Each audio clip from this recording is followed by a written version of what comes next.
মধ্যে সংঘর্ষে আহত হয়েছেন অর্ধশতাধিক। খবর পেয়ে পুলিশ ঘটনাস্থলে পৌঁছে পরিস্থিতি নিয়ন্ত্রণে আনে। 11 জুলাই এ ঘটনা ঘটে। সুনামগঞ্জের সহকারী পুলিশ সুপার জগন্নাথপুর ও শান্তিগঞ্জ সার্কেল শুভাশিস এর তথ্য নিশ্চিত করেছেন।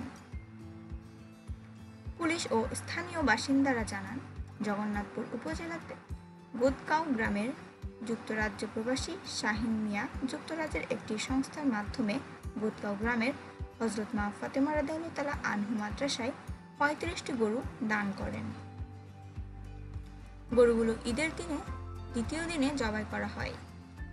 মাংস ভাগাভাগি নিয়ে জগন্নাথপুর উপজেলার পাইলগাঁও ইউনিয়নের গোদগাঁও গ্রামের শামীম মিয়া ও মজুমদার মিয়ার সঙ্গে নবীনগঞ্জ ও উপজেলার ওমরপুর গ্রামের আহসান মিয়া ও আলতাফ উদ্দিনের কথা কাটাকাটি হয়। এক পর্যায়ে দুই গ্রামের মানুষ দেশি অস্ত্র নিয়ে সংঘর্ষে জড়িয়ে পড়েন। ঘণ্টাব্যাপী এই সংঘর্ষে অর্ধশতাধিক ব্যক্তি আহত হন।